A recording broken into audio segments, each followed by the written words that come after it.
supirnya diganti. Ya, jadi kami itu ketika bikin target, kemudian nego, karena kami itu ada rumus, Ustaz. Jadi nego paling rendah, angka pertumbuhannya sekian persen. Namanya kita target tabungan tumbuh 20%. Dia nego namanya. Kami sudah ada standar paling rendah, namanya paling rendah tumbuh 10%. Ternyata dia nego di bawah 10. Maka kami sampaikan, sampean kalau masih nego di bawah ini, sampean yang kami ganti. Ya. Itu kami terapkan ini memang ya, terapkan apa analogi ini, kias ini yang kami terapkan ya, karena tergantung SDM memang semua ya. Dan ini menjadi ilmu di kami, ini sekaligus saya menyelipkan materi ya, ya. Ilmu di kami itu kalau ada cabang kami yang tidak berkembang ya, atau perkembangannya stunting, siapa yang kami ganti pertama kali? Pimpinannya kami ganti pertama kali. Oke, kepala cabang yang kami ganti. Cuma tahapannya Pak Swati, kami cek dulu cabangnya, ya. Jadi kami turun ke cabang ini, potensinya seperti apa? Ternyata potensi, kok stunting gitu. Langsung pulang rekomendasi, kepala cabangnya diganti. Nah, tapi kalau kami survei memang pasarnya yang tidak bagus, maka pilihannya ya kami openi dengan pertumbuhan yang sangat lambat atau kami tutup. Itu pilihan ya, tapi kalau potensinya bagus maka pimpinannya saya ganti dulu ya. Ternyata dalam manajemen SDM ya, memperbaiki kantor yang nggak bagus itu cukup milih pimpinannya, ganti pimpinan. Dan ini selaras dengan yang ada di kitab Ihya, an-nasu ala dini ro'isihim. Jadi orang itu tergantung kualitas agama pimpinannya. Dan ini fakta, Ustaz. Ya, kantor kami yang tidak berkembang, perkembangannya stunting, begitu pimpinannya diganti, itu langsung bagus perkembangannya. Itu temuan di kami. Ya, jadi antara teori teori SDM ya, bahwa pimpinan itu pengaruhnya sangat besar terhadap karyawan bawahnya. Kami pernah ada kasus seperti ini di kami. Ada kantor kami di Banyuwangi, dia buka di cabang ini di daerah pasar terbesar se-Kabupaten Banyuwangi. Ini namanya Pasar Genteng. Pasar Genteng itu lebih besar daripada pasar Kabupaten Banyuwanginya. Ya. Di kantor ini karyawan kami itu pakai dasi, tidak mau pakai kopiah. Padahal ketentuannya ya tidak dilarang pakai dasi, tapi ketentuannya wajib pakai kopiah. Ya, karyawan wajib pakai kopiah. Itu tata tertib seragam karyawan di BPUGT. Dan BPUGT itu tidak boleh karyawan pakai jilbab, Ustaz. Di BPUGT. Karena nggak ada karyawan cewek. Jadi karyawan itu wajib pakai kopiah. Dan di kantor ini karyawan itu nggak ada yang pakai kopiah. Kemudian saya tanya, waktu itu saya kunjungan, kok nggak pakai kopiah ini? Kata tertibnya pakai kopiah. Di sini beda, Pak. Di sini lebih modern, Pak. Ini pasar terbesar se-Banyuwangi. Kalau pakai kopiah, Pak, ditolak oleh orang. Jadi kita minta sumbangan. Kamu ini nggak pakai kopiah, cabangnya nggak berkembang, saya gitu kan. Sudah pakai dasi, nggak pakai kopiah, BMT-nya tidak berkembang, gitu kan. Ya. Akhirnya pulang, saya rekomendasi pimpinannya diganti. Yang lain nggak diganti. Teller, marketingnya nggak diganti, hanya kepalanya kami ganti, BMT-nya bisa berkembang. Dan karyawan yang lain yang awalnya tidak pakai kopiah, gitu. Hanya ganti pimpinan. Itu banyak itu, jadi banyak kasus yang kami temukan di kantor kami ya. Begitu pimpinannya diganti, perkembangannya cukup signifikan. Ya, ya ini ilmunya ini sudah. Seperti ilmunya analogi ini, gitu ya. Jadi kalau ingin berkembang ya siapa yang mimpin sebenarnya. Ya. Nah, makna analogi untuk BMT, tujuan ke Surabaya adalah target strategis. Ya. Jadi tujuan itu adalah target strategis. Waktu tertentu adalah jangka waktu pelaksanaan atau timeline. Kemudian driver dan kendaraan, SDM dan sarana pendukung. Biaya perjalanan RKPBK. Rencana keberangkatan adalah rencana kerja, berangkat jam 00 atau jam 3 pagi itu rencana kerja. Hasil perjalanan realitanya berapa? Ternyata betul nyampe di lokasi sebelum jam 8. Jadi sesuai dengan target. Ya. Nah, ini yang ditentukan pertama kali adalah menentukan target strategis. Contohnya pada tahun 2026 simpanan kita target tumbuh berapa persen. Itu namanya target strategis. Ya. Kemudian pembiayaan tahun 2026 kita target tumbuh berapa persen? Hanya 18%. Kemudian NPF kita target turun berapa persen? Itu target strategis. Kemudian anggota kira-kira ditarget berapa persen? Kemudian ada tambahan kalau di kami di bentuk meeting target anggota yang aktivasi mobile banking. Ya, di sini sudah aktif di mobile banking. Nah, itu jadi target juga di kami. Ya, kenapa aktivasi mobile itu juga menjadi target strategis? Ya, karena dengan anggota aktivasi mobile itu kita akan mendapatkan tambahan pendapatan income yaitu dari transaksi beli pulsa. Oke. Jadi kalau anggota ini aktif mobile bankingnya koperasi kita, maka anggota ini akan beli pulsa lewat kita. Ya. Mungkin jenengan ketika belanja di minimarket Indo atau Alfa atau apa, ketika bayar ditawari, Pak, nggak sekalian ngisi pulsa? Gitu, pernah gitu? Yeah. Kalau pulsanya jenengan masih ada, beli nggak kira-kira? Nggak beli. Termasuk PLN. Orang ngisi pulsa PLN itu nunggu berbunyi. Ya, setelah bunyi di warna merah baru ngisi. Ya. Betul, oke? Jenengan kira-kira pernah nggak ngisi PLN belum bunyi sudah diisi lagi? Ya. Nah, sehingga ini pengalaman di kami. Kami itu sebelumnya, ya, transaksi PPOB itu dijual oleh karyawan. Karyawan nawarin kepada anggota yang ditarik, nggak sekalian ngisi pulsa PLN, nggak sekalian ngisi pulsa HP, itu ditawarin. Transaksi 1 bulan 3.000 sampai 4.000 transaksi. Ya, PPOB dalam 1. Kemudian karena kami memandang bahwa orang beli pulsa itu ketika memang sudah hampir habis, ya, maka ini nggak bagus strategi ini. Kami rubah strateginya konsumen mandiri, yaitu anggota yang beli ketika membutuhkan. Akhirnya kami rubah gerakan aktivasi mobile UGT.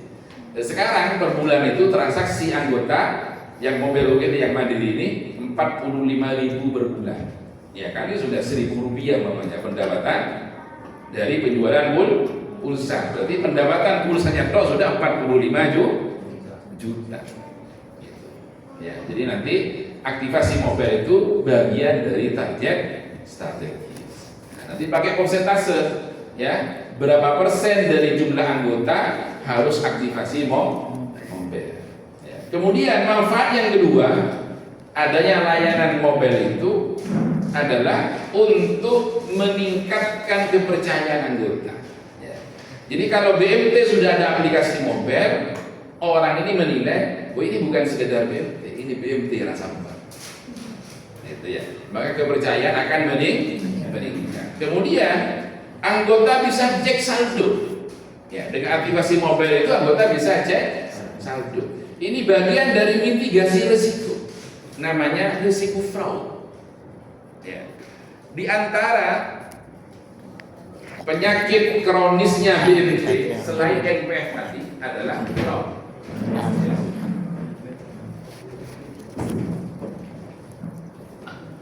Jadi di antara penyakit kronisnya BMT selain NPF tadi adalah penyalahgunaan oleh Saya sekarang sedang penelitian disertasi mengangkat judul penguatan tata kelola risiko lembaga keuangan mikro syariah. Ya, ada 3 objek yang saya teliti, yang satu sudah selesai di Jawa Barat. Ya, nah, kalau penelitian awal 3 BMT ini koleknya gara-gara fraud. Ketika fraud, dampaknya sistemik. NPF kena dampak. Karena di antara modus operandi fraud itu adalah pembiayaan fiktif. Ya. Terus yang banyak modus operandinya adalah memainkan tabungannya anggota. Ya. Dan dengan anggota aktif mobile, ya, aplikasi mobile, anggota bisa cek saldonya sendiri, bisa ngecek pembiayaannya, maka karyawan untuk melakukan fraud berpikir 1000 kali. Itu, oke? Ya. Jadi wis lengkap materinya Pak Suwandi sampai manajemen risiko fraud itu. Ya. Jadi sebenarnya pengurus air ummah ya melengkapi aplikasi mobile di BMT-nya itu sudah kehati-hatian yang luar biasa. Cuma ini kadang tidak dimanfaatkan dengan baik. Ya, tidak dimanfaatkan dengan baik. Ya, strategi mitigasi fraud yang paling efektif hanya satu cara, yaitu aktivasi mobile itu. Dari semua modus operandi, ya, itu aktivasi mobile. Ya, dari semua modus operandi fraud, ya, yaitu pembiayaan tabungan ini banyak modusnya. Orang nyetor nggak nyampe, ya. Kemudian tabungan ditarik sepihak, orang nggak narik ditarik. Ya. Ada yang nabung memang nggak pernah nyampe sama sekali. Ya, ya. Jadi umpamanya Pak Suwandi saya prospek untuk nabung, kena sudah. Beliau langsung ngisi form pendaftaran anggota, menitipkan uang 5 juta. Lah ini nggak pernah nyampe kan? Jadi tidak pernah Pak Suwandi terdata menjadi anggota koperasi. Ini modus operandi fraud yang paling sulit dibongkar. Ya. Karena apa? Nggak ada di data si BMT-nya nggak ada. Ini diaudit oleh internal audit tidak ketemu ya. Tidak ketemu. Maka aplikasi mobile itu sangat efektif untuk hal ini. Otomatis anggotanya nggak nyampe, dia tidak pernah aktivasi mobile. Itu karena syaratnya aktivasi harus masuk datanya di CBMT kita. Oke, maka aktivasi mobile ini bagian dari target strategis. Itu Pak Suwandi nanti dimasukkan ya. Dimasukkan. Kemudian SHU meningkat berapa persen? Ya. Target ditetapkan berdasarkan evaluasi kinerja tahun sebelumnya. Jadi bikin target strategis ini berdasarkan kinerja tahun sebelumnya. Namanya berdasarkan tren, ya, berdasarkan tren pertumbuhan tahun sebelumnya. Biasanya yang dipakai 3 tahun terakhir. Ya, kadang 5 tahun terakhir, di antara 3 sampai 5 tahun terakhir itu yang dijadikan dasar untuk menentukan target strategis. Ya, tahun 2026 mau ditarget tumbuh berapa persen dari poin-poin tadi ini berdasarkan tren tahun-tahun sebelumnya. Kemudian berdasarkan analisis potensi pasar di dua itu, ya, berdasarkan tren atau analisis potensi pasar tahun berikutnya, tahun 2026. Jadi umpamanya simpanan berdasarkan tren tumbuhnya adalah 20%. Tahun depan kira-kira bagaimana? Apakah ditarget sama dengan tren 20% atau dinaikkan 25% atau bahkan diturunkan dari 20%? Nah, itu dipengaruhi nanti dari analisis potensi ekonomi tahun 2026. Ya, biasanya ketika tahun politik itu target tidak boleh naikkan karena tahun politik itu ekonomi cenderung menurun. Itu, ya. Terus bagaimana cara mengetahui analisis potensi pasar ke depan? Nah, itu kalau kami melihat outlook ekonomi yang dikeluarkan oleh pemerintah. Kira-kira tahun 2026 ini pertumbuhan ekonomi Indonesia itu dari pemerintah ditarget berapa? Nah, kalau mereka mentarget tumbuh, berarti kita berani mentarget tumbuh atau di atasnya tren. Gitu, ya. Tapi kalau outlook ekonomi pemerintah stagnan targetnya, maka kami bikin target sama dengan tren.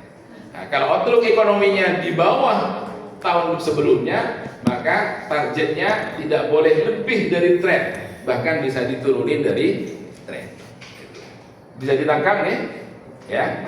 Itu caranya bikin target. Ya. Untuk mengetahui tren, ya, mengetahui tren ini bisa digarap secara manual pakai Excel.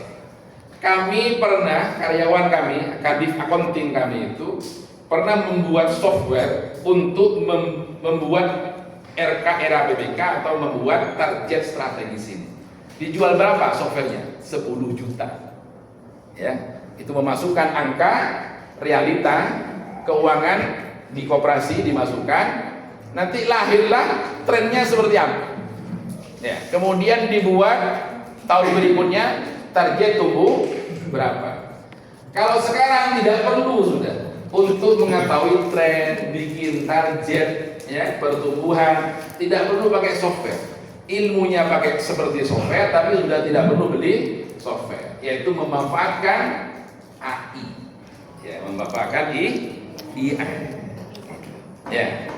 Jadi di kampus saya di UIN ini bulan November ini nanti mengadakan call paper tentang pemanfaatan AI dalam pendidikan, termasuk dalam ekonomi. Saya oleh profesor, oleh promotor saya, Pak Soleh ikut ini, tolong buat paper untuk agendanya UIN Malang ini, ngambil yang tema ekonomi. Ya, kebetulan kami di BPUGT sudah memanfaatkan AI untuk kinerja atau cara kerja di koperasi kami. Ya.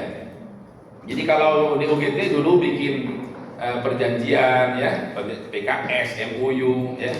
Itu kami kebetulan saya bagian musonifnya kalau bikin yang ngarang ya. Itu saya ngambil di Google. Ya, ngambil di Google, kemudian mana yang terbaik, kadang dikombinasi. Ya, dikombinasi pasal sekian ngambil dari contoh PKS-nya ini, pasal sekian yang ngambil dikombinasi. Ya. Kalau sekarang nggak perlu. Sekarang tinggal perintah bikin prompt di AI ya, tolong buatkan perjanjian kerjasama antara ini dengan ini, poin-poin pentingnya apa saja kerjasama itu, selesai. Umpama salah, ya jadi dulu kami itu kalau salah, pihak kedua salah tempat, ini seharusnya jadi pihak pertama, ini pihak kedua. Jadi kalau dulu repot masih di-replace dan sebagainya, kadang klausul pasalnya juga perlu penyesuaian, sekarang nggak usah. Jadi kalau ada kesalahan pihak pertama ditukar posisinya dengan pihak kedua, langsung masukkan PKS itu, masukkan, tolong direvisi pihak pertama dijadikan pihak kedua dan sebaliknya. Masuk, selesai. Gitu. Dan itu manfaat AI atau AI. Ya. Jadi mempermudah kinerja. Dan nanti saya ajari caranya bikin tren menggunakan AI. Ya, jadi kalau sebelum ada AI ini BMT itu ada yang beli, ada 3 BMT yang saya tahu beli ke kadip saya, harganya 10 juta hanya untuk mengetahui tren pertumbuhan. Gitu ya. Memang dulu belum ada AI, sekarang kan sudah ada, tidak perlu beli sudah ya. Cuma tidak bisa membaca potensi ekonominya hanya berdasarkan tren ya. Kalau kita masukkan outlook ekonomi pemerintah bisa. Tolong buatkan target 2026 berdasarkan tren keuangan kami dan berdasarkan outlook ekonomi Indonesia tahun 2026 dimasukkan outlook ekonominya, bisa dibuat, selesai sudah. Target 2026 langsung selesai. Target strategis. Ya. Sampai sini ada yang tanya? Ya, jadi target itu dibuat berdasarkan kinerja tahun sebelumnya atau bahasanya berdasarkan tren pertumbuhan. Ya. Nah, nanti untuk mengetahuinya data yang dimiliki sini dimasukkan di AI untuk dianalisis atau dibuatkan tren pertumbuhan. Ya. Setelah selesai disuruh buat target 2026 berdasarkan tren pertumbuhan. Selesai. Nggak perlu pusing-pusing, nggak perlu waktu lama.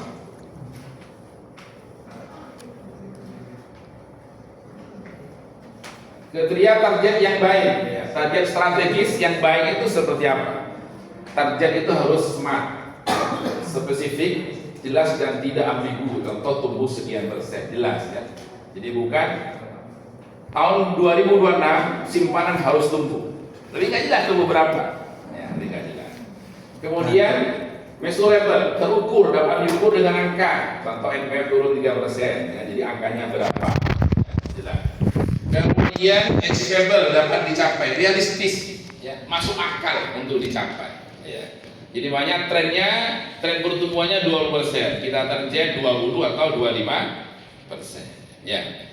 Bisa target itu lebih tinggi dari tren, tapi aktivitas harus jelas, ya. Karena nanti target ini bisa dicapai harus mengerjakan apa, ya. Jadi target ini dibuat dan bisa dicapai harus melakukan aktivitas apa. Kemudian relevan sesuai dengan visi dan misi BMT, ya. Jadi alurnya pembuatan kinerja di kita itu pertama adalah rensa, rencana strategis. Renstra itu dibuat berdasarkan visi misi. Itu alurnya, ya. Renstra dibuat berdasarkan visi misi. Renstra itu dibuat 3 sampai 5 tahun. Ya, 3 tahun sampai 5 tahun. Ada yang ngikuti masa bakti pengurus. Kalau masa bakti pengurus 3 tahun, ya cukup bikin 3 tahun. Kalau masa bakti pengurus 5 tahun, harus bikin 5 tahun. Gitu ya, karena sesuai dengan masa bakti. Ya. Kemudian time bound, terikat waktu, ada batas waktu pencapaian. Jadi sampai kapan harus tercapai. Ya, jadi ada kejelasan. Ini target ini harus dicapai kuartal pertama atau kuartal kedua. Itu harus ada kejelasan waktu. Ya. Nah, ini tahapan berikutnya menyusun rencana kerja. Rencana kerja menjawab pertanyaan apa yang harus dilakukan untuk mencapai target strategis tadi. Jadi setelah target strategis dibuat, simpanan tumbuh 20%, maka berikutnya untuk mencapai pertumbuhan simpanan 20% ini kita harus melakukan apa? Nah, itu namanya rencana kerja. Ya, jadi untuk mencapai target yang telah kita buat, pembiayaan tumbuh 18 atau 15, NPWP harus turun sekian, ya, pendapatan harus mencapai sekian, beban sekian, SAU sekian. Ini apa yang harus kita lakukan, itu disebut rencana kerja. Di antara isi rencana kerja itu nama kegiatan atau program, tujuannya, isinya siapa, waktu pelaksanaan, indikator keberhasilan, kemudian estimasi biaya yang dibutuhkan untuk aktivitas tersebut. Setiap target strategis harus dipecah menjadi program-program operasional. Gitu. Ya. Ada yang tanya sampai sini? Monggo.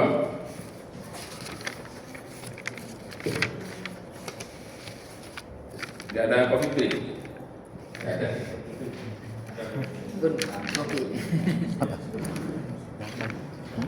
Untuk membuat target strategis ini berdasarkan apa? Membuat target strategis. Apa? Membuat target strategis harus berdasarkan tren, ya, berdasarkan tren dan potensi, ya, ekonomi ke depan, ya. Jadi berdasarkan tren dan potensi ekonomi ke depan, ya.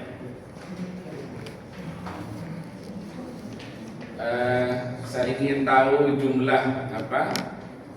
jumlah peserta, bisa berdiri Bapak Ibu.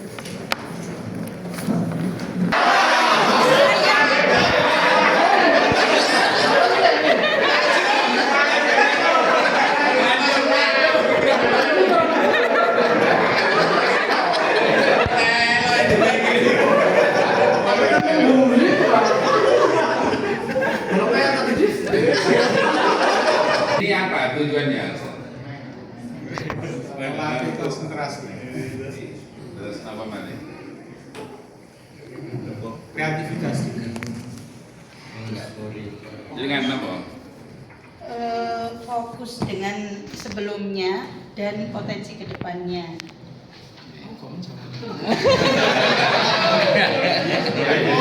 Ini memang melatih konsentrasi, fokus, ya, ketelitian. Jadi terutama di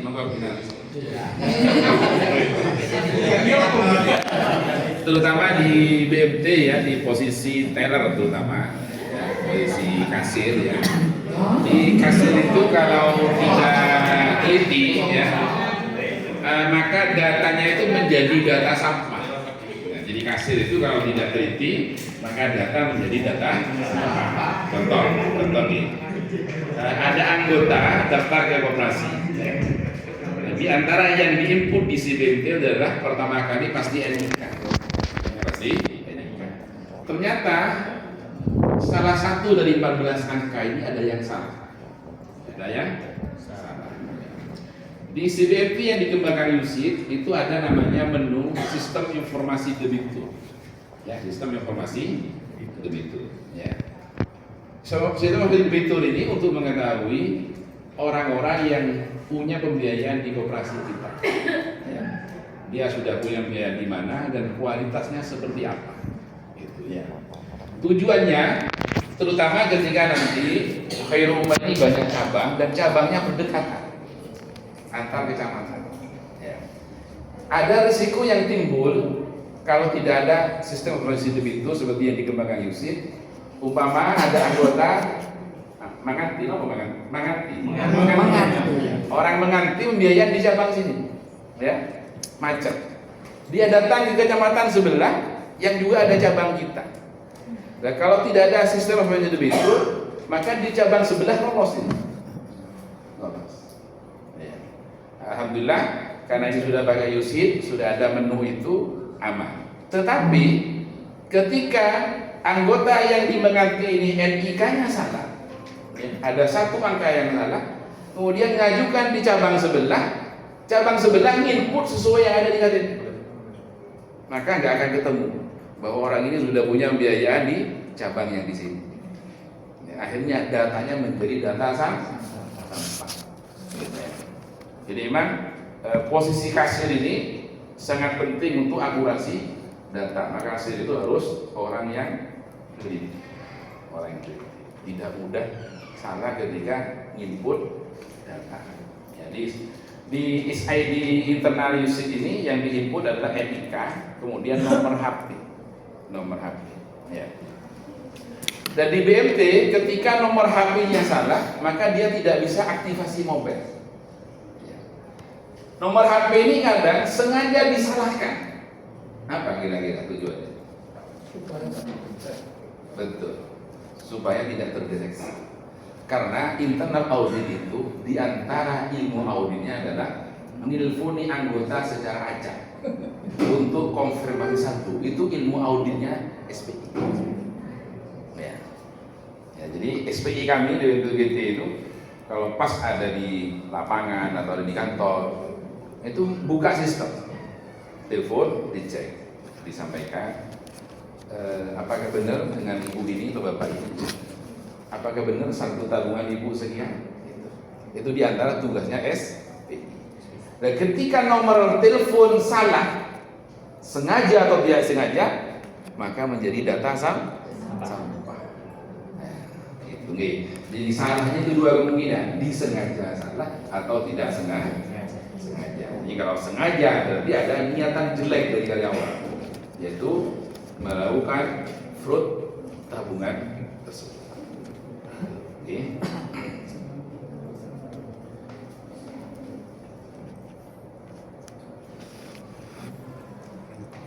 Jadi untungnya bukan karyawan, bukan teller ya.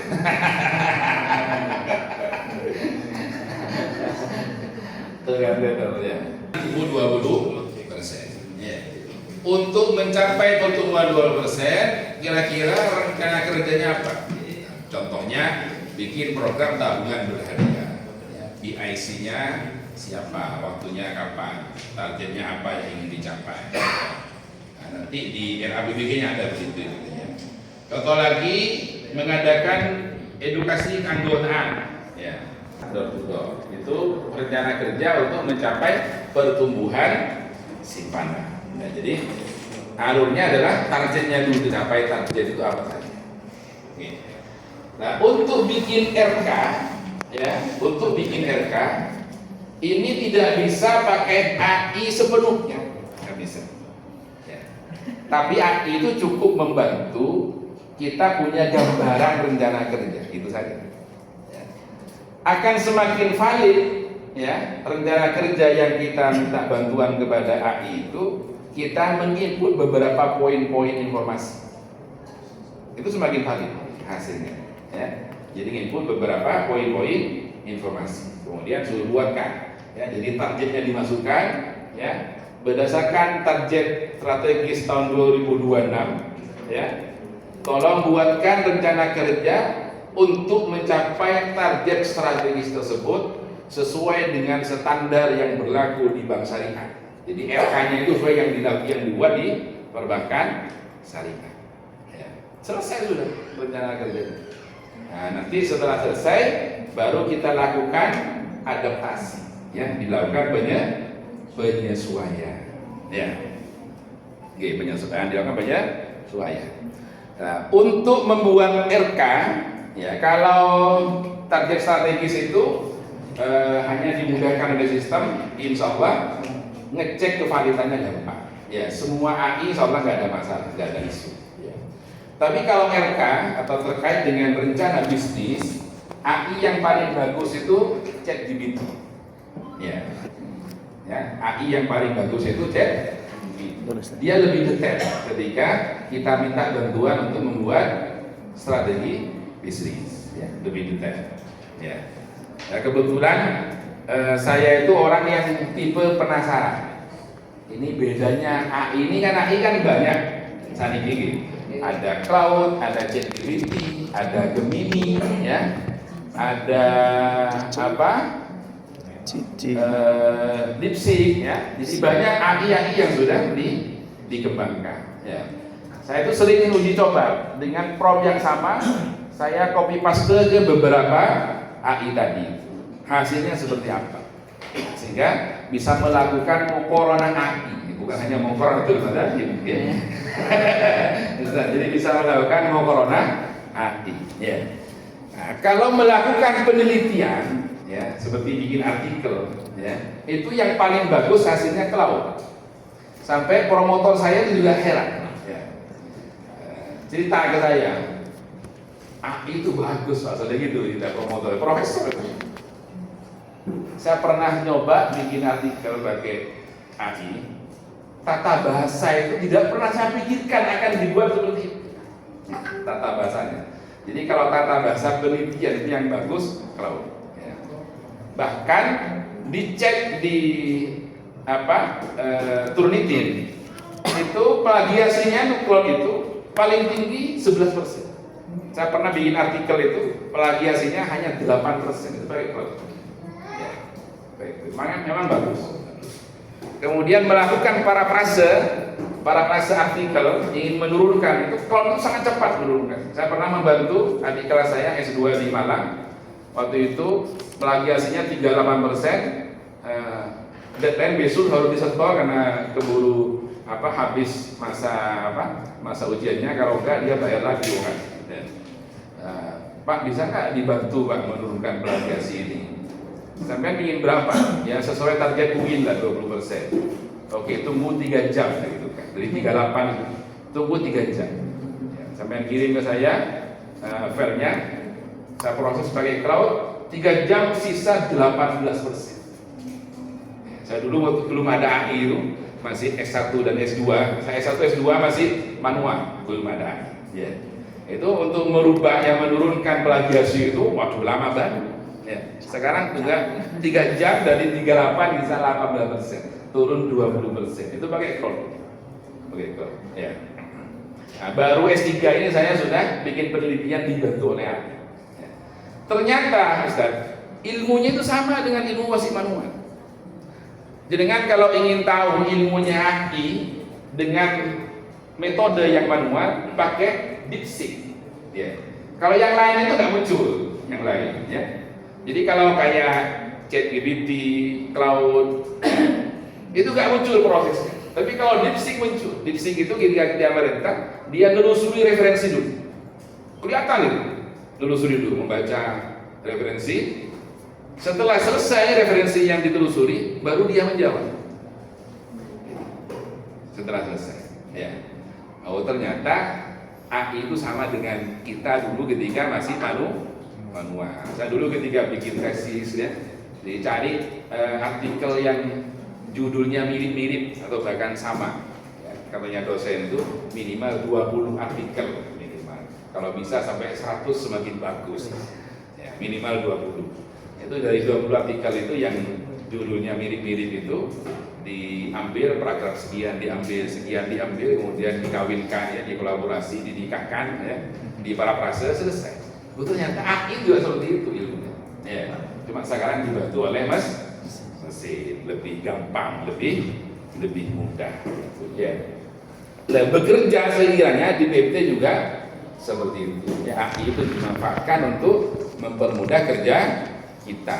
Cuma jangan pasrah bongkoan, ya, pasrah bongkoan. Di promnya itu harus betul-betul kita masukkan yang lengkap biar hasilnya lebih akurat. Ya. Nah, untuk rencana kerja, saya coba beberapa AI itu nggak bisa pasrah bongkoan. Memang harus dilakukan adaptasi, ya, dengan kondisi di masing-masing BPT. Ya, setelah dibuat itu nanti kita cek, ya, dengan masing-masing BPT. Contohnya, ya, contoh umpamanya ketika di prom itu tolong buatkan rencana kerja, jabatan di koperasi dimasukkan semua di prom itu.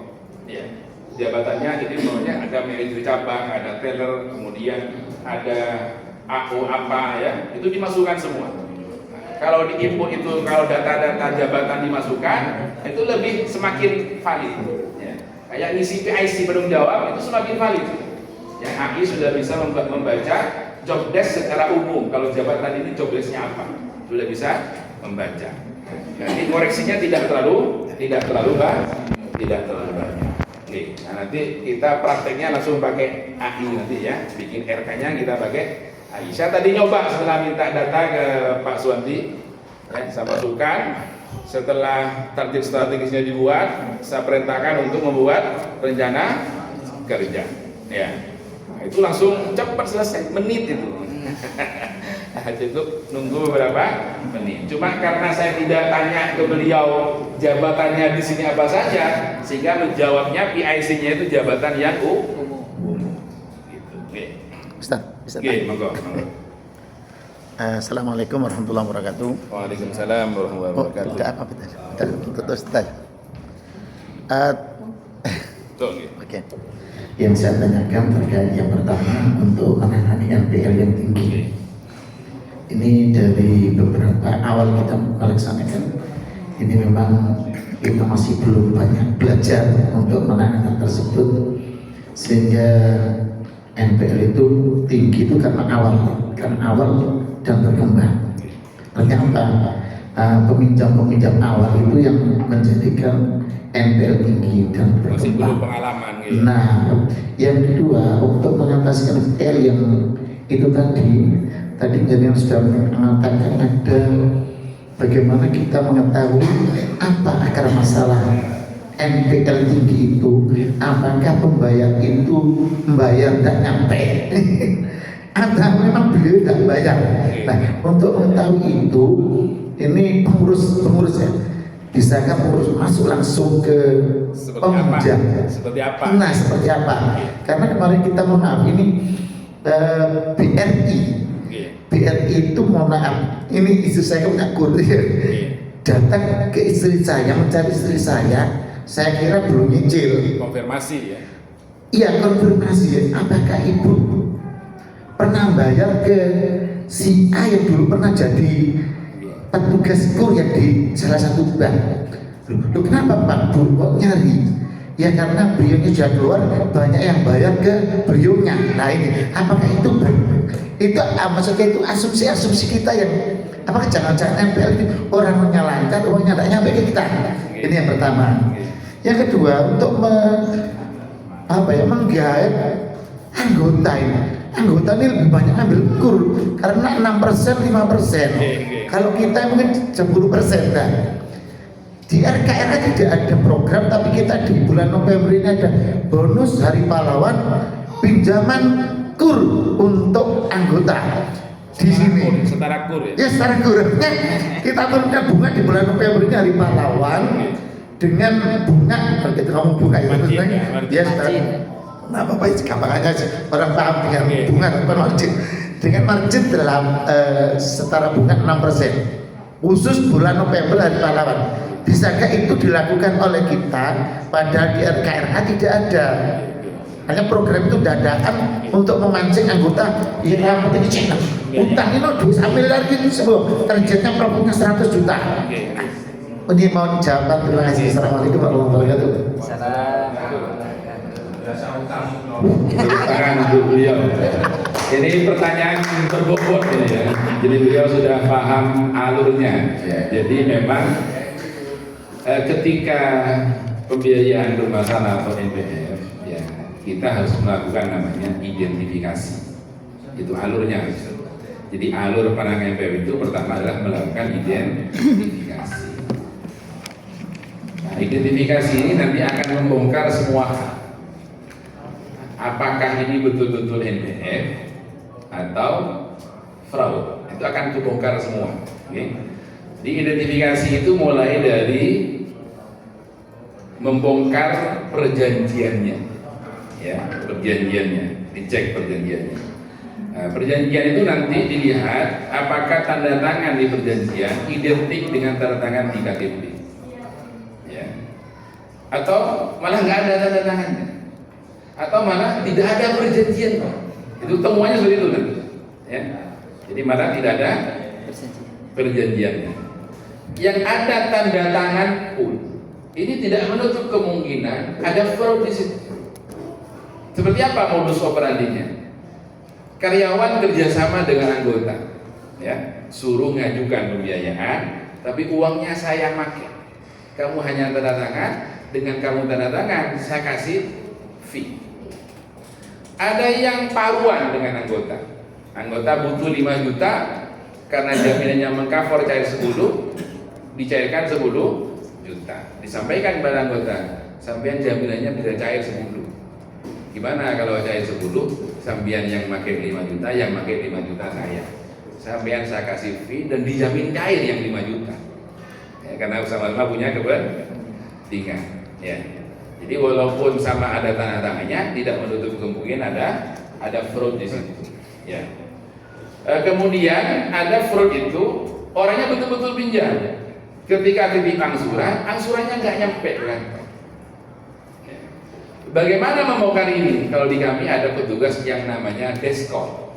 Ya, ada petugas namanya deskol. Deskol ini nelponin orang yang telat bayar.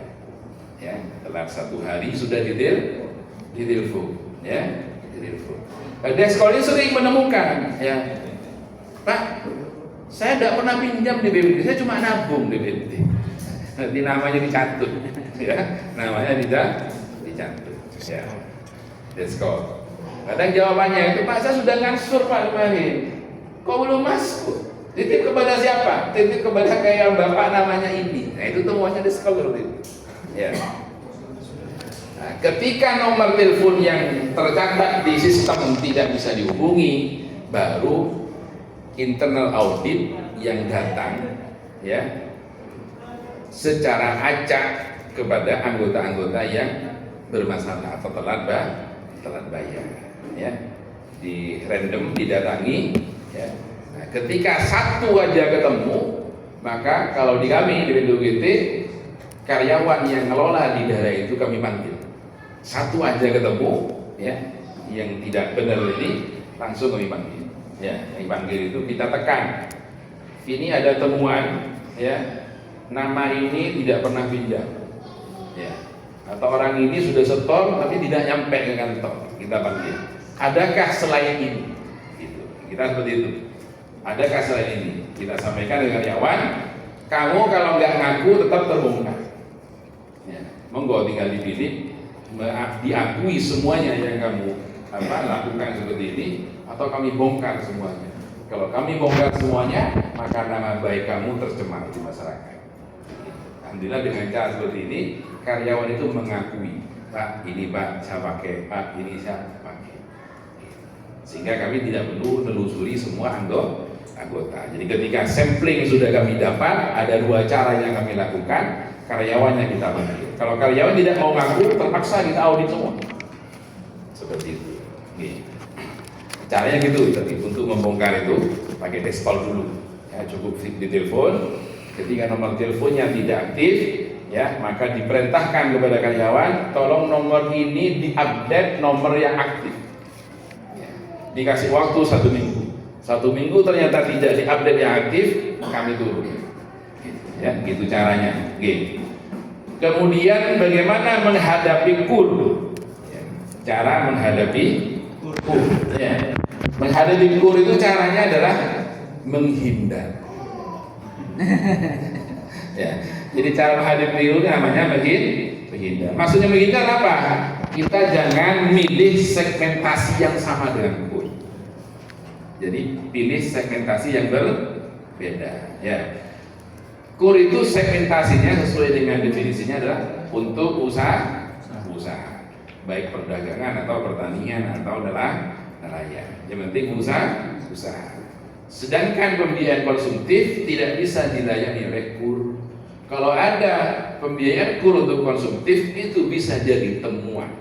Ya, nasabahnya suruh lunasi seketika, kalau nggak akan diproses pidana. Kemudian banknya juga dikenakan sanksi. Maka cara kita bersaing dengan KUR adalah menghindar. Kita nggak bisa melawan bunganya KUR. KUR itu bunganya 3% flat setahun atau 6% efektif. 3% dibagi 12, bunganya hanya 0,2 sekian. Sedangkan di koperasi paling rendah itu 1% flat, sudah diisi berapa kali lipat. Ya. Jadi saya sering menyampaikan, kita melawan KUR itu seperti kita lomba lari musuh mobil. Ya, lomba lari lawan mobil, nggak menang gitu. Ya, maka caranya adalah dihindari, yaitu mencari segmen yang berbeda dari KUR, seperti pembiayaan merubah kendaraan, merubah mobil, talangan umroh, talangan haji, ya. Itu segmen-segmen yang tidak dilayani oleh KUR. Masih banyak segmen yang tidak dilayani oleh KUR. Pembiayaan untuk renovasi rumah, pembiayaan untuk beli HP, beli televisi, itu banyak masih segmen-segmen yang tidak dilayani oleh KUR. Lembaga keuangan seperti finance ini jaraknya dengan kita nggak terlalu jauh. Ya, finance itu rata-rata 1%. Ya, rata-rata 1%. Kita 1,5, masih nggak terlalu jauh lah. Ya. Kemudian juga ada jaminan. KUR kita kalah double. Ya, mereka 100 juta ke bawah, ketentuannya tanpa jaminan. Ya. Kemudian bunga yang sangat murah. Yang 100 juta ke atas, jaminannya senilai 25%, bisa cair 100%. Jadi kita itu kalahnya double dengan KUR, ya. Maka nggak usah ngelawan bunganya KUR, nggak usah. Kita cari segmen yang berbeda. Kemudian yang kedua, kita perlu memberikan edukasi kepada anggota, ya, bahwa pembiayaan yang lebih mahal ini sebenarnya value-nya apa? Ya. Jadi kita harus menjual nilai lebih yang tidak dimiliki oleh KUR. Sehingga walaupun lebih mahal, orang itu masih senang membiayai kita. Ya, harus ada value yang dijual. Ya. Nah, kalau kami biasanya mengguyoni anggota itu seperti ini, Pak, kenapa orang kan komplain, kok mahal di BMT, ya, lebih mahal dari bank.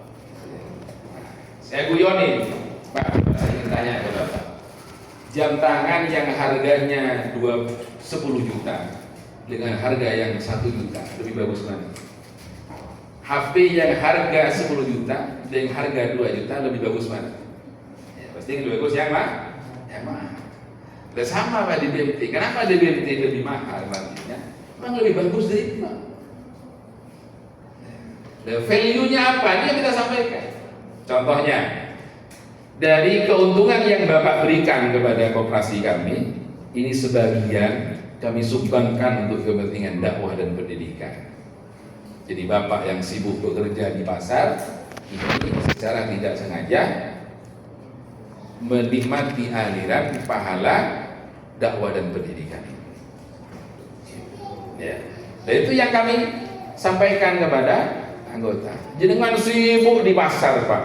Bisnis, urusan bisnis di pasar mulai pagi sampai malam, tidak terasa ikut berkontribusi untuk keberlangsungan dakwah dan pendidikan. Kenapa? Dari sebagian keuntungan yang jenengan berikan kepada kami sumbangkan untuk kepentingan dakwah dan pendidikan. Ya, contoh seperti kami, Pak. Kami ini Pak BPT tahun kemarin yang diberikan kepada komunitas hidup ini, kepada pondok, kepada tim-tim, ya, itu di antara organisasi di Pondok Sidogiri kepada organisasi alumni Sidogiri, ya, ke Pondok 1,6 miliar, ke TMTB 1 miliar 24 juta, ke organisasi alumni hampir 900 juta. Berapa semua Pak? Ya, lebih 3 miliar 1 tahun. Ya. Jadi kepentingan dakwah dan pendidikan. Ya. Ya, katanya hadis Pak, orang yang sedekah yang bagus itu gimana? Sekiranya tangan kanan ngasih, tangan kiri tidak. Lah jenengan ini Pak sama-sama tidak tahu kanan kiri, andaikan tidak saya ceritain. Ya, ini lebih hebat lagi. Ya, sedekah yang bagus itu sekiranya tangan kanan ngasih, tangan kiri tidak tahu. Jenengan ini kanan kiri sama-sama tidak tahu. Andaikan saya tidak jadi value ini yang disampaikan kepada anggota. Dan ini cukup efektif Pak. Kami kadang pakai combe Pak. Ya, combe itu kita suruh datang kepada anggota biayaan untuk manas-manasi, untuk ngompori. Kamu kok gak pinjam ke BRI saja? Bunganya lu lebih murah daripada BMT Sidogiri. Ya. Tak suruh ngompori gitu Pak. Saya ingin tahu jawabannya anggota seperti apa. Katanya anggota, iya betul di BRI lebih murah. Cuma saya tidak punya kesempatan untuk sedekah. Itu jawabannya anggota. Tidak punya kesempatan untuk sedekah. Saya kalau pinjam ke BMT karena margin itu kewajiban, tapi di balik margin itu sebagian ada sedekah, maka saya bisa sedekah setiap bulan.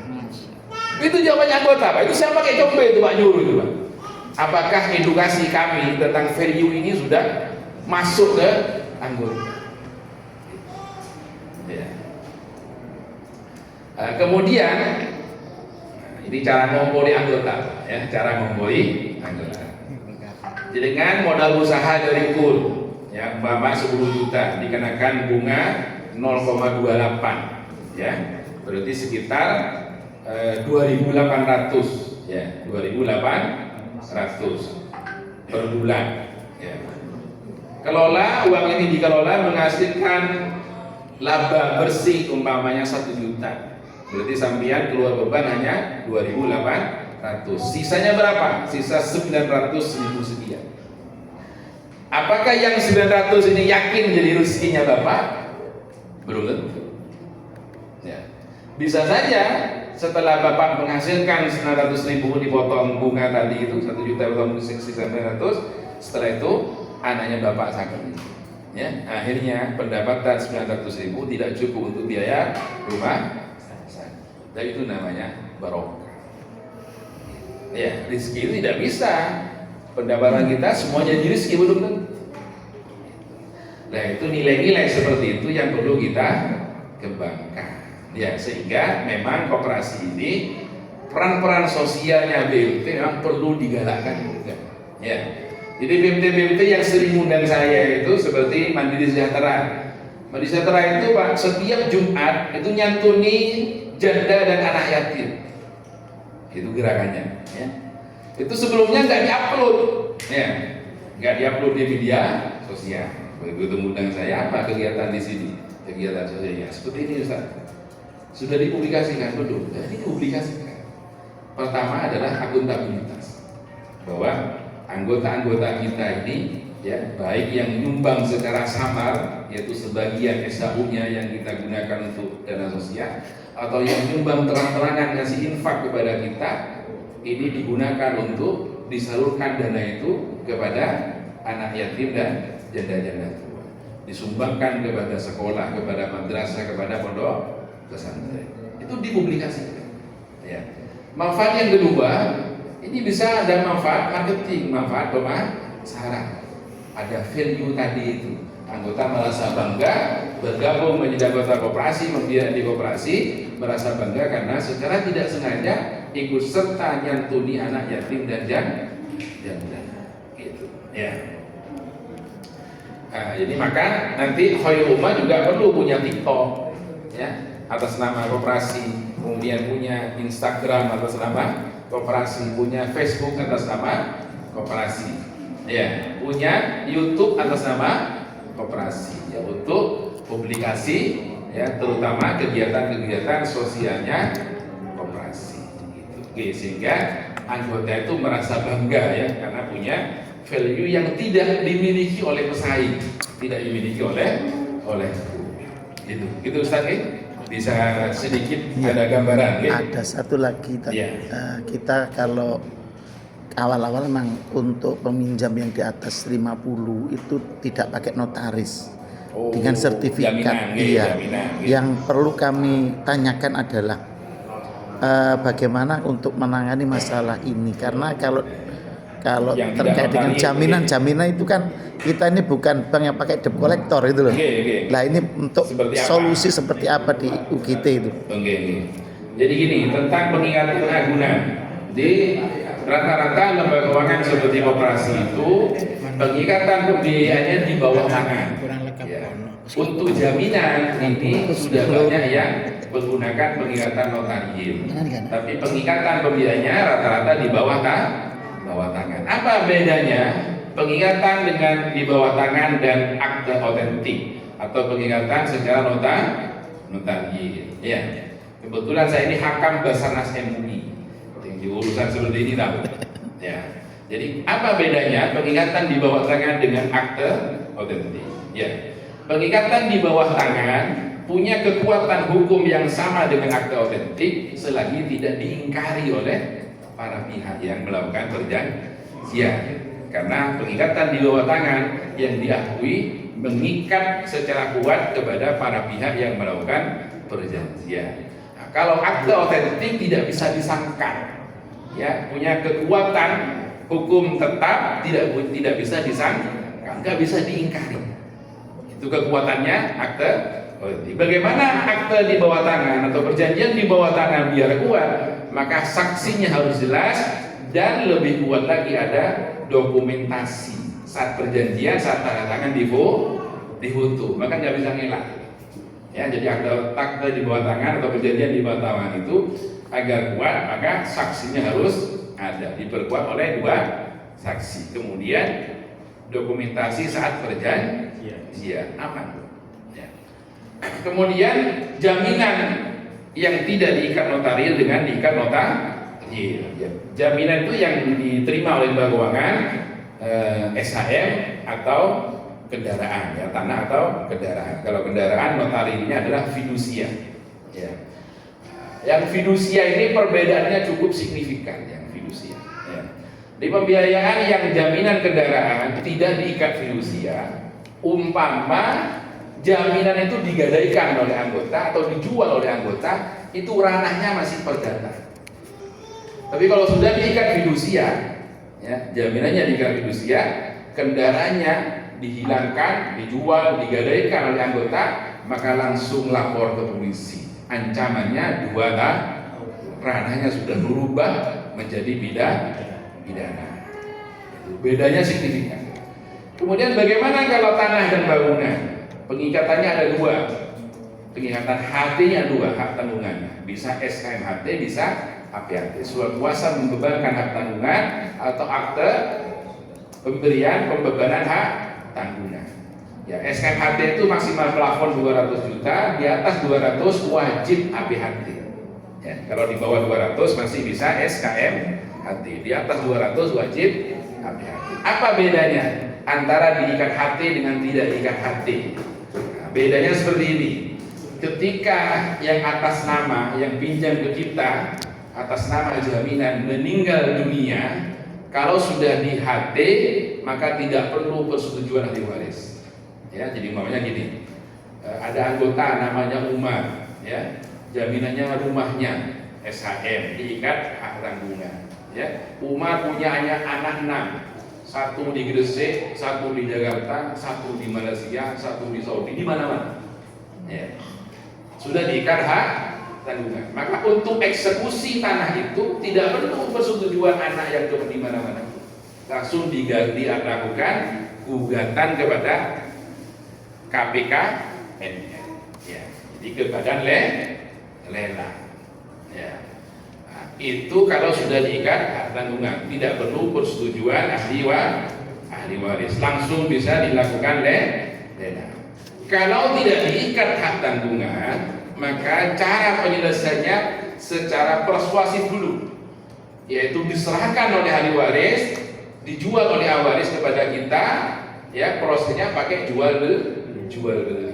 Maka ini menunggu persetujuan semua ahli waris. Nah, ketika ahli warisnya di mana-mana, ini yang rumit. Ya. Umpama ahli waris tidak mau persuasif menyerahkan agunan itu secara sukarela, kita melakukan gugatan perdata. Ya, gugatan perdata. Yang digugat ahli warisnya ada di mana-mana. Nah, ini sulit juga. Gitu. Ya. Nah, itu kesulitannya, tapi tidak masuk ranah pidana. Ya. Tetap perdata, cuma menjadi kesulitan. Ya, ketika yang atas nama meninggal dunia. Nah, tapi kalau yang atas nama tidak meninggal dunia, tidak sesulit itu. Ya, walaupun anaknya di mana-mana nggak ngurus, yang penting yang atas nama bersama istrinya ada. Ya, maka tinggal proses balik nama AJB. Ya, kalau nggak mau gugat ke pengadilan. Ya, karena tidak diikat notariil, alurnya itu gugatan dulu, gugatan perdata. Pengadilan menetapkan, nanti pengadilan melakukan lelang agunan. Gitu ya. Jadi proses akhirnya sama Ustaz, tetap lelang. Ya cuma kalau sudah HT tidak perlu gugatan ke pengadilan, langsung pengajuan lelang. Kalau belum HT gugatan dulu di pengadilan, nanti baru dilakukan lelang oleh pengadilan. Jadi prosesnya lebih panjang. Gitu. Oke. Terkait simpanan, ya, ini karena sekaligus saya ngasih strategi, tapi di sini simpanannya sudah jago, nanti biayanya yang lebih panjang, ya. Saya ngasih strategi, kenapa BMT itu asetnya bisa cepat besar, ketika BMT ini punya kemampuan untuk menghimpun simpanan yang sebanyak-banyak. Ya. Jadi aset koperasi itu dipengaruhi oleh pertumbuhan simpanan. Ya. Aset koperasi itu bisa tumbuh ada dua cara. Pertama dari kekuatan internal, yaitu dari simpanan anggota, baik berupa modal atau berupa tabungan. Yang kedua, pinjaman pihak ketiga. Ya, jadi aset koperasi bisa besar. Yang kedua adalah pinjaman pihak ketiga, seperti dari perbankan syariah atau program pemerintah dari LPDB, ya, program PIP itu LPDB atau dari BPDLH. Pemerintah itu punya 3 sekarang. Jadi pemerintah itu punya 3 sarana untuk menyalurkan dananya kepada koperasi. Pertama LPDB, kemudian PIP yaitu program UMI, ini di Kementerian Keuangan. Kalau LPDB dari Kementerian Keuangan kerjasama dengan Kementerian Koperasi, kemudian BPDLH dari Kementerian Keuangan kerjasama dengan Kementerian Lingkungan Hidup. Ya, dari 3 itu. Alhamdulillah BPDB sudah dapat semua. Kami pernah dapat dari LPDB 200 miliar, dari PIP 200 miliar, dari BPDLH 50 miliar. Ya, nah, ini sudah PIP sudah lunas di 200 miliar. LPDB tinggal sedikit, BPDLH tinggal sedikit. Ya. Aset. Itu nggih. Nah, cuma yang paling gampang dari tabungan. Ya, kalau dari bank mahal. Jadi kan kalau pinjam bank itu paling murah 1 tahun 10%. Nggak bisa kurus ke kita. Jadi bank itu kalau koperasi tidak ada produk kur. Ya, tidak ada. Ya, jadi produknya adalah produk reguler, paling murah 10%, pasarannya 12% pasarannya. Lebih baik memperkuat di internal, yaitu menghimpun simpanan dari anggota. Nah, kalau dari LPDB, PIP, BPDLH itu sama dengan KUR 3%. Ya. Nah, jenengan koperasi jenengan umpama ditawari dari LPDB, PIP, BPDLH nggak apa-apa, karena itu lebih murah dari tabungan. 3% itu kalau dibagi 12 bulan berapa? 0,25, nggih 0,25. Ya. Kita ngasih bonus ke penabung itu bisa sampai 0,5 kita. Ya, BPUGT ini ke penabung bisa ngasih 0,5 per bulan. Ya. Jadi masih lebih murah dari pemerintah, LPDB, PIP, dan BPDLH. Gitu, nggih. Nah, itu cara meningkatkan aset. Ya. Jadi paling murahnya adalah tabungan dibanding bank. Kalau tabungan dengan dana program lebih murah dana program. Cuma jualnya nggak boleh tinggi-tinggi, dibatasi 1%. Paling tinggi, ya, paling tinggi. Itu oke. Bagaimana cara menghimpun tabungan? Menghimpun tabungan itu cuma ada strategi yang cukup efektif, yaitu pengaruh tokoh. Ya, jadi menghimpun tabungan ini ada strategi yang sangat efektif, yaitu pengaruh tokoh yang berpengaruh. Bisa Romo Yai Woro-Woro, ya, atau kiai lokal yang kerjasama dengan kita Woro-Woro. Kami pernah pengalaman cabang kami di Krian Sidoarjo, ya. Kami buka cabang di situ sampai 1 bulan itu hanya sedikit atau segelintir orang yang gabung, ya. Kami turunkan tim dari kantor pusat. Jadi kalau kami Pak Suwandi kalau ada cabang yang tidak berkembang itu, tim itu sekaligus on the job training pendampingan, ya. Itu kami turunkan tim bisnis anak buah saya dulu saya turunkan. Saya lihat perkembangannya kok tidak signifikan. Akhirnya saya penasaran. Kok bisa ya Krian yang pedagangnya sekitar 1000 lebih, bukanya 24 jam, kok BMT-nya tidak berkembang? Saya penasaran, saya turun. Ternyata setelah nyampe sana, orang-orang itu trauma kepada koperasi, ya. Jadi tidak mau gabung kepada kami itu karena trauma kepada koperasi. Ada koperasi konven, ada BMT yang pernah buka di situ dan kolek, ya. Orang nggak mau karena trauma. Apa yang saya lakukan? Saya tidak masuk pasar karena staf saya sudah turun ke pasar, ya. Kalau saya masuk ke pasar tidak berkembang kan memalukan. Direktur bisnis juga turun tidak berkembang. Ya, akhirnya saya melakukan hal yang berbeda. Saya tanya ke karyawan, adakah di Krian ini kelompok pengajian yang anggotanya banyak pedagang pasar? Ada Pak Haji. Pengajian apa? Pengajian setiap subuh. Ini bukan sebulan sekali, setiap subuh. Di mana? Di masjid dekat pasar. Yang ngaji banyak orang pasar. Karena setelah sholat subuh, ya. Katanya siapa kiainya? Ini mana rumahnya? Di sampingnya pasar. Monggo antar saya ke kiainya. Ya, antar saya ke kiainya. Saya datang ke kiainya yang saya prospek. Ya, alhamdulillah setelah itu terus berkembang sampai saat ini. Ya, kantor kami di Krian di Sidoarjo itu ada 9, terbesarnya 2 di pasar kotanya yaitu Larangan dan pasar Krian. Di Krian ini sekarang tabungan kami 20 miliar satu kantor. 20 miliar. Ya, itu dari awal yang tidak diterima oleh masyarakat di pasar Krian. Cukup mendatangi kiainya terjawab semua selesai. Gitu, ya. Nah, itu jenengan monggo dipakai strategi ini. Ya, kami ini pintu GT itu tidak pernah pelit strategi. Ya, monggo jenengan pakai strategi. Ini strategi paling jitu untuk menghimpun tabungan, yaitu pengaruh tokoh. Kenapa BMT yang lahir dari basic pesantren cepat berkembang?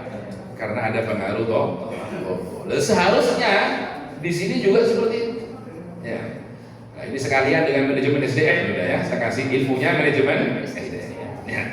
Ngerekrut karyawan, Pak Suwandi, agar cabang ini bisa berkembang, maka harus ada pertimbangan ketokohan.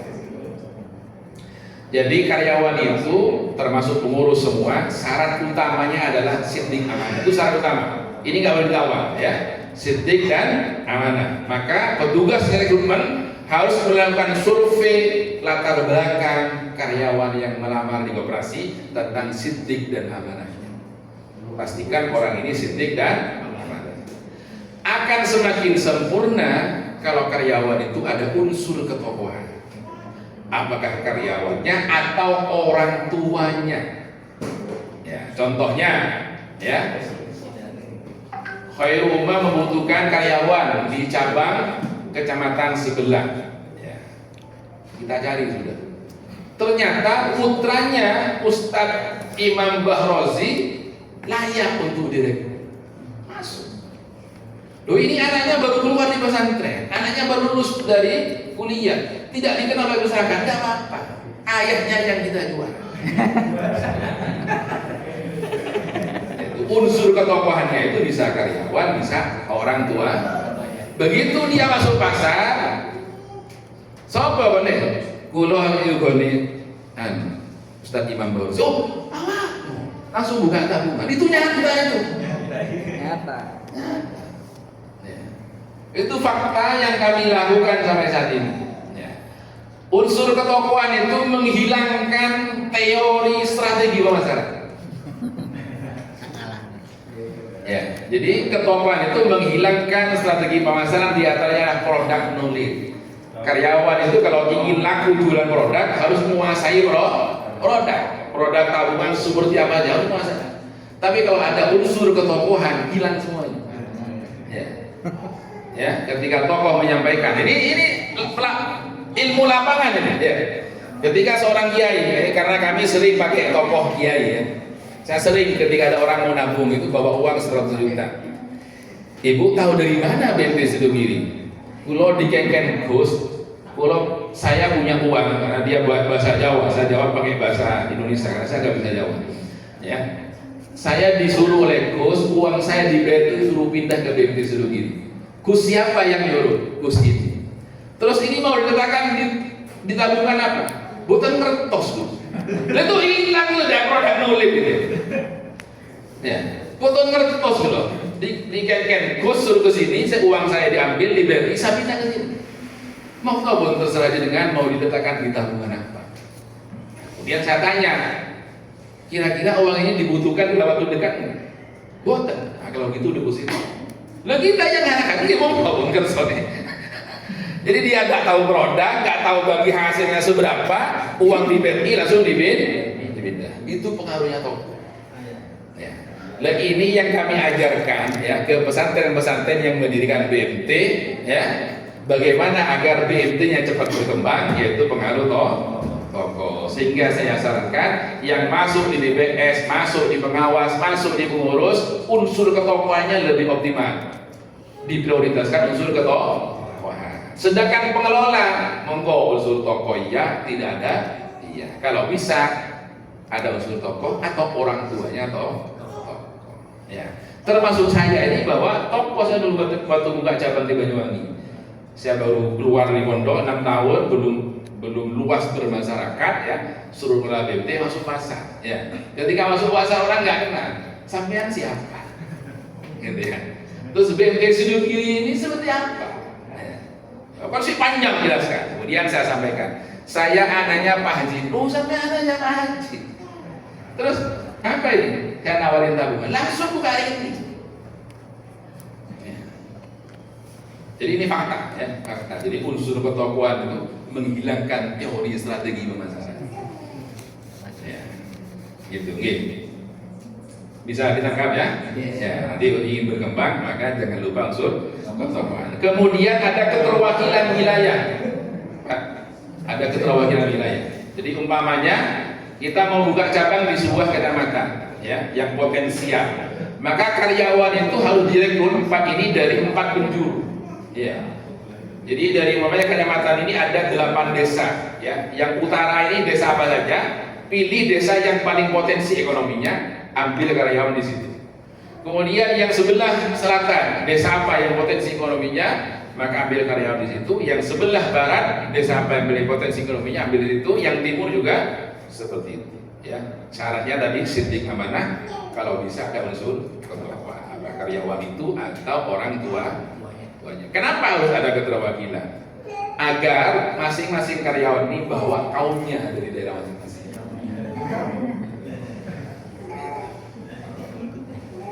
Bisa nggih? Ya. Itu tahun strateginya menghimpun simpanan ya.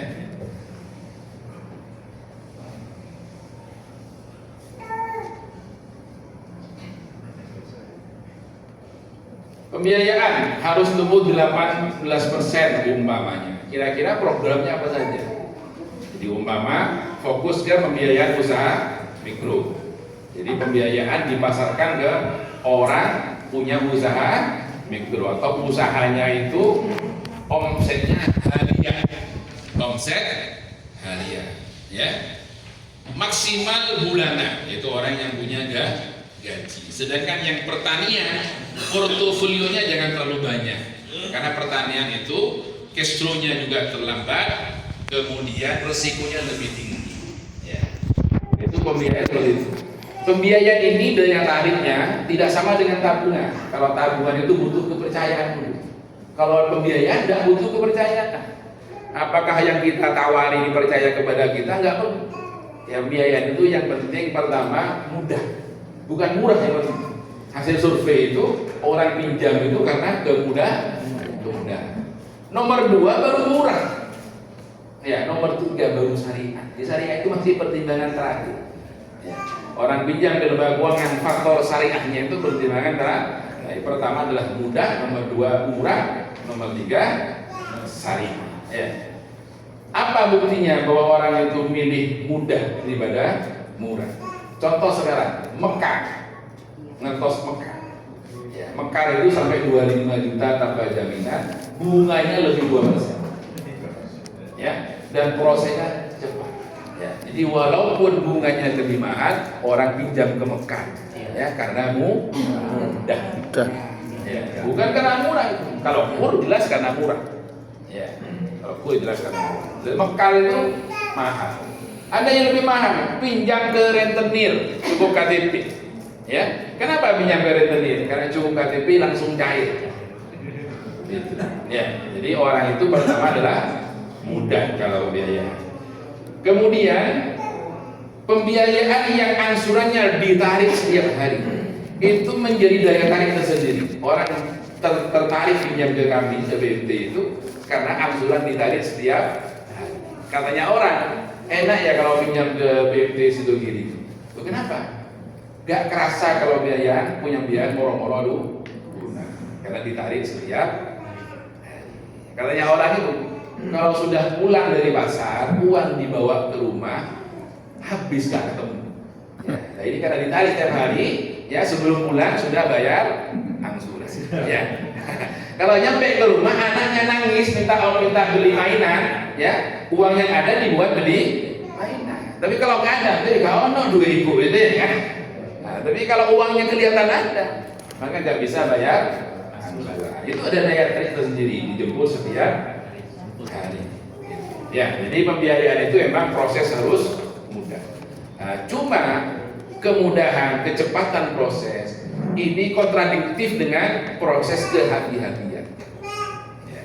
Maka bagaimana mengkombinasikan cepat tapi aman? Nah, sekarang ini ada namanya biro atau penyedia jasa operasi debitur swasta, namanya CLIK. CLIK sama dengan SLIK ya, kalau SLIK itu dari BI ya.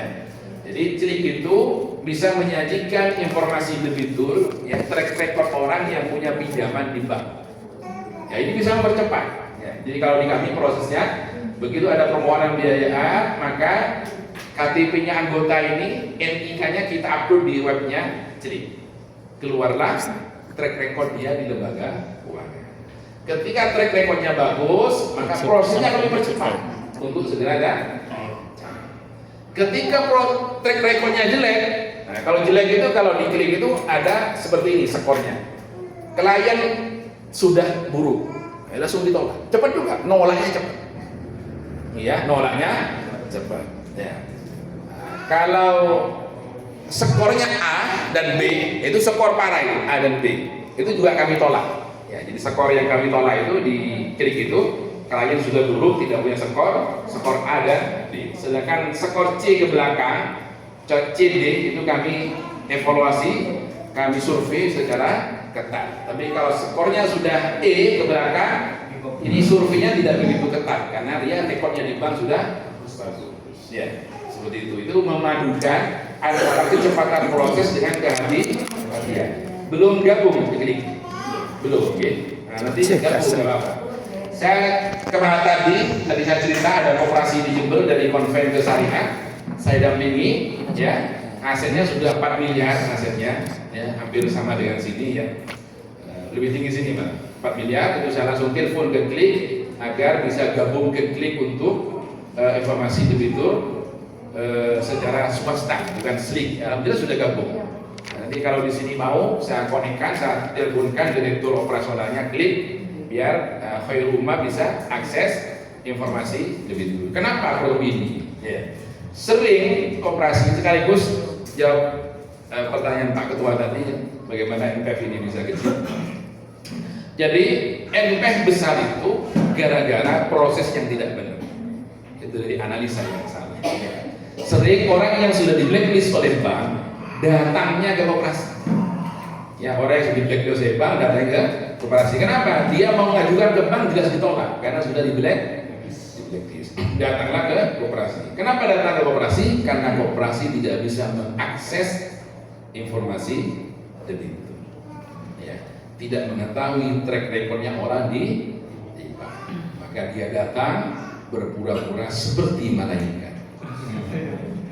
Ya. Ini bahasanya cukup manis, Ustaz.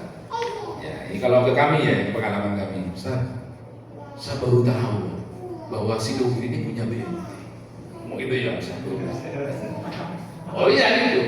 Saya selama ini pinjam ke bank, Ustaz, dan saya merasa berdosa. Oh itu ya, merasa berdosa karena konflik. Ya. Nah, setelah saya tahu bahwa ini ada BNT dan didirikan oleh Sidon ini, saya merasa terpanggil untuk lebih baik pembiayaan ke BNT. Siapa lagi kalau bukan saya yang bantu? Nah, sudah kita proses isi form dengan jualan ya. Nah, setelah isi kita cek di klik, ternyata uyang di klik. Black. Ya, jadi merahnya itu merah sampai hitam. Itu kalau di klik namanya skor A. Di skor A itu merahnya gelap sampai seperti hitam. Oh, itu waktu datang ke kami kayak malaikat. Ternyata setan. Ya. Dan banyak yang datang seperti ke BNT. Ya, sudah di blacklist oleh bank, datang ke BNT, pura-pura manis. Ya, seperti malaikat. Ya, baik ya. Ya, mensupport syariah dan macam-macam gitu ya. Ternyata sudah diklik, nah, ternyata hitam di bank. Ya, seperti itu. Nah, yang terakhir Pak, kemarin Pak datang ke cabang kami, cabang utama di Pasuruan. Bagus penampilannya orang ya Pak, santri penampilannya ya. Ngajukan 100 juta. Oh, enak banget. Setelah dicek, anggota klien sudah burung. Ini bukan hitam Pak, gak ada skornya. Ya. Nah, kalau nggak ada skor itu artinya klik seperti ini. Apa Pak bedanya klien sudah buruk dengan yang masih ada skornya? Jadi kalau klien buruk itu Pak, dia NPL di bank sampai diputihkan oleh bank. Jadi lunasnya itu lunas karena pemutihan. Jadi bank yang melunasi, maka hasil skornya itu klien buruk. Nah, kalau yang A itu Pak, dia lunas sendiri tapi macet. Tapi lunasnya lunas sendiri. Itu macetnya apa? Macet. Itu A. Gitu. Nah, itu manfaatnya pakai jadi kita bisa membongkar mana setan mana malaikat. Ini wajib ini nanti. Wajib pakai ya. Wajib pakai ya. Biar pembiayaannya berkualitas. Ya. Sudah ya. Kemudian pembiayaan multiguna itu untuk segala hal. Kemudian pembiayaan renovasi rumah kerjasama dengan UMKM binaan. Jadi pemasaran pembiayaan itu yang bagus adalah kerjasama dengan komunal atau komunitas-komunitas. Ya. Tapi tidak pola kerjasama pembiayaan kelompok. Pembiayaan kelompok itu resikonya tinggi juga. Ya. Contoh apa? Seperti pembiayaan komunal atau komunitas. Kita kerjasama dengan KBH untuk pembiayaan talangan haji. Ya, kerjasama dengan travel umroh untuk pembiayaan talangan umroh. Ya, ketika travel umroh memasarkan, ada jemaah yang minat umroh, kok hanya sendirian, travel bisa memasarkan. Pak, gimana kalau sekalian dengan istrinya umroh? Loh, hanya cukup 1 orang Pak. Kami bantu Pak, pembiayaan ke Khairul. Akhirnya umroh bersama istri. Itu kerjasama dengan komunal. Ada lagi kerjasama dengan perusahaan seperti kerjasama dengan dealer mobil, dealer sepeda motor atau showroom. Ya. Kami di Bali Pak kerjasama dengan dealer, NPF-nya 0%. Sekarang OS-nya 19 miliar. Ya, kerjasama dengan dealer mobil. Ya. Nah, dealer mobil ini ada 2 bentuk kerjasamanya. Kita membiayai dealernya atau membiayai end usernya. Itu bentuk kerjasamanya. Ya. Otomatis ketika kita membangun kerjasama seperti ini, marketing kita banyak, bukan hanya AO kita. Otomatis KBH jadi marketing kita, travel umroh jadi marketing kita, showroom dealer menjadi marketing kita. Ya, tinggal pasang di dealer itu, ya. Dealer apa? Dealer Rahmat Motor, melayani pembiayaan secara tunai dan kredit, kerjasama dengan KSPS Khairul Ummah. Di depan dealernya, depan showroomnya, ya. Jadi marketing kita banyak, gitu. Oke. Itu contoh membangun bagaimana agar pembiayaan kita semakin banyak, ya, kerjasama dengan komunitas atau perusahaan. Nah, kalau membiayai dealernya ini bagus Pak, karena perputaran cepat. Nah, kalau membiayai dealer itu dia kendaraan yang dibeli BPKB-nya diletakkan di kita. Begitu ada pembeli maka bayarnya ke kantor, ngambil BPKB sekaligus lunasi pembiayaan. Ya, ini perputaran cepat. Kadang seminggu sudah lunas, sebulan lunas. Maksimal pengalaman kami dealer ini jual mobil maksimal 2 bulan sudah maksimal.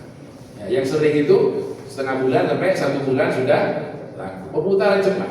Nah, kalau end user jangka panjang, rata-rata kalau end user itu pembiayaan ngambil yang 3 tahun. Kalau pembiayaan kendaraan, ya itu cara membangun pembiayaan. Jadi masuk di program kerja nanti, ya, di RK pembiayaan, kerjasama dengan dealer atau showroom, kerjasama dengan KBH untuk pembiayaan talangan haji, kerjasama dengan travel umroh untuk pembiayaan talangan umroh. Semua ada produk talangan haji. Ada udah. Apa sudah? Tinggal membangun kerjasama. Itu. Okay.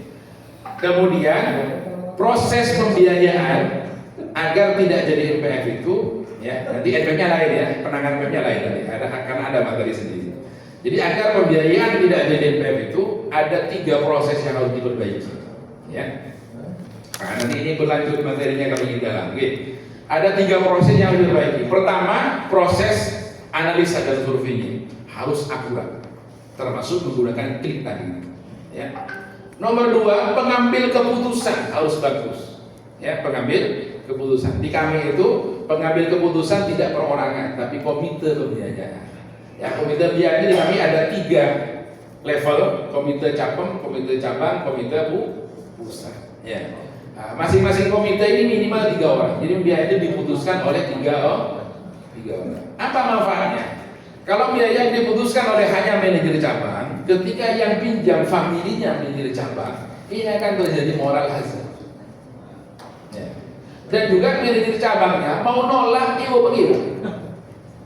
Ada perasaan tidak enak, ya, kalau hanya yang memutuskan manajer cabang. Tapi kalau keputusan bersama diputuskan oleh komite, umpama yang pinjam saudaranya manajer cabang, maka ketika dia tanya, "Dek, saya kok ditolak pengajuan ke Khairul?"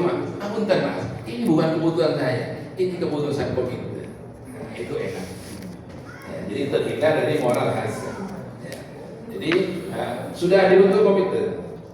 Belum, ya. Artinya pemutus biaya itu dibuat berjenjang. Ya. Melibatkan ketua pengurus itu kapan? Ya, kalau di kami itu komite Capem itu pelapornya 25 juta.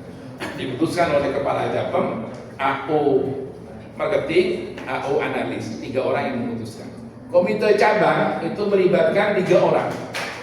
Kepala Capem yang mengajukan, kemudian kepala cabang dan wakil kepala cabang. Nah, komite pusat itu lebih dari 3 orang, ya. Sampai 300 juta cukup persetujuan tertingginya general manager, cukup saya. Di atas 300 sampai 500 harus persetujuan ketua pengurus. Jadi ketua pengurus itu dimasukkan dalam komite ketika plafonnya di atas 300 juta. Ya, kita itu setelah banyak NPF ini, Pak Direktur, melalui kita musyawarahkan. Artinya setelah kita musyawarahkan, kita ke OJK itu, OJK itu, setelah itu baru keputusan terakhir di OJK itu. Yang besarnya 10 ke atas tuh. Tidak disepakati Pak Direktur. Ngambil listriknya dari mana? Ya OJK itu, Pak Pandi itu bisa. Oh, kerjasama dengan bank apa Pandi? Ada, kita ada. Apa? Ada rekanan. Bank. Oh, dari bank, ya. Iya. Gratis. Gratis tak itu? Kalau bisa, enak, tidak perlu kecil. Iya. Artinya bisanya itu tidak terbatas. Iya. Tidak terbatas plafon. Enak. Jadi setelah kita diskusi Pak Wandi itu ke kita setelah itu coba dicek dulu di Berdasarkan slik itu ya. Bagus. Iya. Bagus. Yang menghindari Bisa MPF tadi. Plafon berapa boleh? Jadi banyak 5 juta nggak masalah. Bisa ya. Aman. Kalau sudah bisa slik dan tidak ada batas, tidak perlu pakai celik. Tidak perlu. Sudah bisa pakai slik. Ya. Jadi slik itu atau celik itu bagian dari analisa 5C, yaitu analisa karakter. Ya. Jadi yang fase yang pertama tadi, ya. Jadi survei dan analisanya harus betul-betul akurat. Di antaranya pakai slik atau slik. Kemudian pengambil keputusan. Ya. Pengambil keputusan ini kalau sudah ada slik maka itu menjadi acuan utama, ya, yaitu track record yang bersangkutan. Ya. Kemudian bagaimana kalau tidak ada?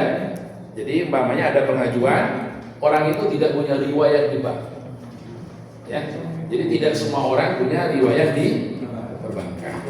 Bagaimana kalau tidak punya riwayat di bank? Maka komite audit, komite pembiayaan itu menganalisa dan mensurvei hasil surveinya petugas survei. Itu caranya, ya. Jadi menganalisa dan mensurvei hasil surveinya petugas survei. Ya, itu makanya ini fase yang kedua, menentukan kualitas pembiayaan. Ya, contoh gini, ketika rapat komite AO yang survei kan masuk di tim itu. Menurut kamu karakternya orang ini gimana? Oh bagus Pak. Apa bukti kamu menyimpulkan bagus? Nah gitu, ya. Bukan hanya gimana menurut kamu? Bagus Pak. Oh gitu, bagus. Bukan gitu, ya. Jadi kita harus mensurvei, menganalisa hasil surveinya dia. Apa bukti kamu menyimpulkan bagus ini bagaimana? Coba diceritakan. Gitu. Kemudian yang kedua kapasiti, ya, analisa kemampuan. Ya. Menurut kamu orang ini ketika kita cairkan plafon sekian dengan tenor 36 bulan mampu nggak angsurannya? Oh mampu Pak. Apa dasar kamu menilai ini mampu? Nah, itu seperti itu. Ya, bukan hanya percaya mampu Pak. Oh kalau gitu, oke, bukan seperti itu. Ya, nah, itu fungsinya yang fase kedua. Ya. Kemudian yang ketiga, ini bagian dari apa? Pencegahan, yaitu monitoring pasca pencairan. Nah, 3 proses ini yang menjaga kualitas pembiayaan. Ya, 3 proses ini menjaga kualitas pembiayaan. Bagaimana kita menangani NPF, menurunkan NPF? Kita ketika bicara penurunan NPF, jangan bicara penurunan NPF dulu. Yang kita perbaiki adalah pencegahannya dulu. 3 proses ini yang diperbaiki. Jangan cerita Pak bagaimana nangani NPF ini Pak, jangan. Yang harus ditingkatkan kemampuannya adalah 3 proses ini diperbaiki dulu. Baru belajar bagaimana nangani NPF. Itu ya, jadi proses di pembiayaan, di proses di sininya diperbaiki dulu. Ya, di proses pembiayaan mulai dari survei, pemutus pembiayaan sampai monitoring pasca pencairan. Yang banyak dimonitor pasca pencairan. Karena karyawan BMT ini banyak latar belakang orang pesantren. Ketika orang telat ditelepon, jangan waktunya ngangsur sudah kemarin telat 1 hari. Ngapunten Ustaz, saya dalam apa? Oh, nggih Bun. Lo nggak pernah telepon lagi, Pak. Ya. Lah seharusnya orang yang telat itu ya paling tidak itu interval 3 hari ditelepon. Kalau bisa setiap hari ditelepon sampai dia bosan. Udah ini yang paling berdampak. Ya. Proses sudah bagus analisanya, pemutus sudah bagus, monitoringnya nggak bagus, bisa jadi MPF. Ya, jadi 1, 2 sudah bagus, monitoring tidak bagus, bisa jadi MPF. Kadang MPF-nya tidak sengaja, dia lupa kalau punya angsuran. Ya, paling tidak itu masuk kalau lancar dengan tunggakan, itu hampir MPF saja. Ya. Nah, orang yang biasa tidak ditagih, ya, menikmatiannya. Loh kok enak ya pinjam di rumah ya, walaupun telat tidak pernah ditagih. Ya, akhirnya telatnya lewat 3 bulan jadi NPF. Ya. Kemudian bedanya lagi, ketika orang ini punya biayaan lebih dari 1 lembaga keuangan, dia punya uang dan tidak cukup, maka dia mendahulukan yang paling keren itu. Nah, itu psikologinya gitu Pak. Ya, dia punya pinjaman 2 lembaga keuangan, punya uang cukup 1 angsuran.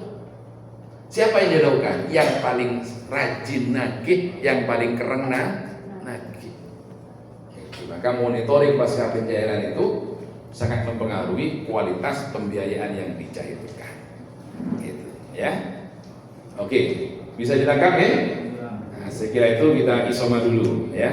Nah, semoga yang sudah dilewati ini double gitu ya. Bukan hanya RKNABBK sekaligus ilmunya bagaimana pembiayaan betul-betul berkualitas. Tetapi jadi NPF, jangan. Jadi tumbuh dan berkualitas.